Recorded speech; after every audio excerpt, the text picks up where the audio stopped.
What's good, YouTube? We're here with Deuce, Myatt of Brick City, and what did you just do? I went undefeated in Swiss with Metalfoes at YCS Minneapolis and lost the top 32. And what deck did you use? I used Metalfoes.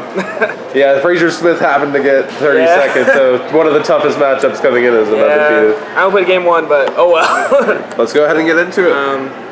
Searchable Metalfoes. If you play less, that's really bad. You want to see as many of them as your opening hand as possible. 3 Gofu. You want to open this like every game. This card is just amazing. It kickstarts your whole deck.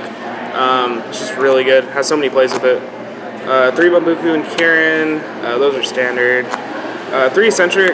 This outs all the stuff that says you can't play. Outstrike, outs all those cards. You just want to, like, it's just such a good utility card. Every time you pendulum it, you just outboards and just continually play. I didn't play Jowgen. I didn't feel like it was too good because people were playing 3 of this, as well as like Magispectors. So instead of Jowgen, I played 3 Ariadne. This card is insane. If you open this in 2 Metalfoes, you get 2 strikes. That's broken. As well as like Magispectors can't really out like a set strike unless they have Eccentric. So as soon as you just do this, you just kind of just win. And then the mirror match really struggles unless they have multiple plays in the turn. But if you have multiple strikes and there are multiple plays, they just lose. And then Luster. I wasn't going to play this card unless I played Ariadne, but this card's really good. Definitely one of the better cards in the deck.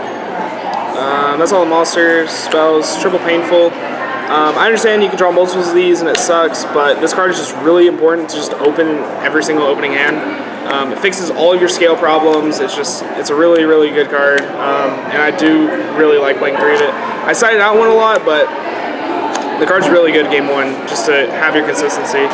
2 Pod Desires. I'm playing a 40 card deck, so I didn't want to play more of this. If you draw multiples, it's just really bad. But yeah, and you also never want to resolve multiples either, so that's why I only play 2. And then 1 Fusion, along with the 3 counters and Combination. Combination's really good.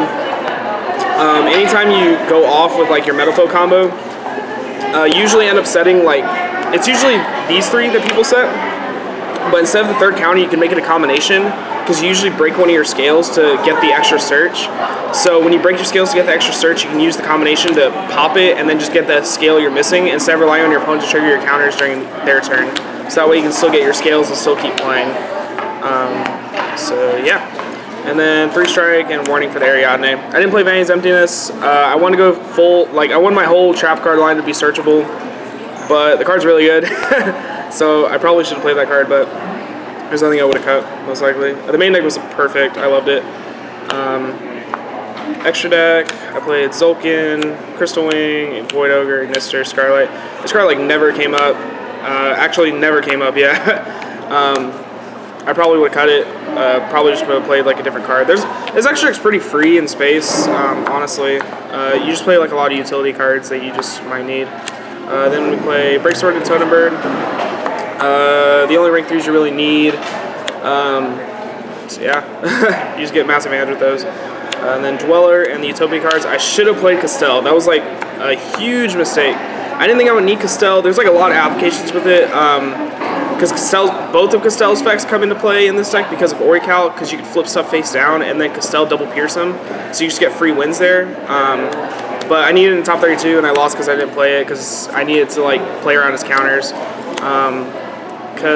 Yeah, I played Harbinger and Dinosaur.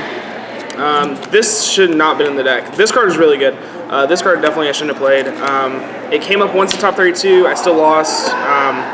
But whenever you summon, there's like a combo. If you open Gofu Bambuku instead of Gofu Metalfoes, you make the Dinosaur and the Ignister, and then you make Harbinger over it. But instead of doing that, I'd rather just leave the Dinosaur and the Ignister on the field because in the mirror match it's just really powerful. Because if they don't clear both, they just lose. And they have to open like a power card like Bambuku or something like that in order to clear it. And if they don't see the Bambuku, and if they see Bambuku and they're spinning it back, then you can just bring out Luster and then make the Ignister again. So this is really powerful. And then while you have this, they can't pop your own scales with Ignister, so that's really good. Then I played Adamant, double Orical. This card's like the best card in the extra deck. Every time you summon it, it's just baiting back row, doing its job, gets you free games. It's just the best utility card in the extra deck, and it does what it needs to do. Side deck, 2 Ghost Ogre, 2 Maxi, This card was better than Typhoon in my opinion. I could see both arguments, but for this event specifically, I felt like Magispector was me a huge deck. So whenever you play against Magispector and they open the Pegasus, you just Ghost Ogre the Pegasus and they neg 2 off of it, so that's really, really strong. Like, it just hits every single one of their power cards, which makes their deck broken. So that's why I felt like Ghost Ogre would be better. And then Maxi is Maxi. I feel like this is only good against BA. I definitely didn't ever want to main deck this card. So yeah, 2 Sticky String, Herald, Blue Eyes, really good against both those decks. 2 Side Blocker, this card is broken. You can actually side this in going first against Blue Eyes and just call like Blue Eyes or Dragon and they can't really play. That's also good against like BA to hit their floodgates. Hits every floodgate in the game, so it's just really, besides Skill Drain, but hits like everything, so it's insane. And 3 Cosmic Cyclone. This card was perfect. It's so much better than MST. Shouts to Aaron. But this card like outs Metalfoes cards without triggering their counters. It's also like an indirect side deck card for Cosmo, stuff like that. It's just like a better card. Yeah, it covers pretty much everything. Yeah, exactly. And like versus things like Fogblade, everything like that is just really good. Then I played 2 Chaos Trapple because I felt like Blue Eyes was siding Denko because of the Magispector deck, which would indirectly go in against me. So I would just take out 2 strikes and put in 2 Chaos Trapples, and off the first Ariadne I would just reveal this, and then I wouldn't lose to Denko. So that's really good. Then just to kind of like cheese the mirror and beat lockout decks, I sided 2 Quaking. This card's really good with Orichalc, so I opted to do that. It also helps you out things like Jowgen, because when you play against the Metalfoe deck and they run Jowgen, they usually go like, if they open the Broke with like Spark Jowgen or Kieran Jowgen, you Quaking the thing that's stopping you from killing the Jowgen, and then you just kill the Jowgen, and then you're able to make your usual plays from there. And yeah. All right, any shout-outs? Shout-outs to Brick City. If we're not bricking, we're winning. Shout-outs to everyone at SA. Shout-outs to Avery for helping me theory a lot. I didn't play the deck that we theoried out, but he was helping me think of theory the entire day. So yeah, and also shout-outs to Andrew No. He always lends me cards. So, hey. Yeah. All right, thank you. All right, thank you.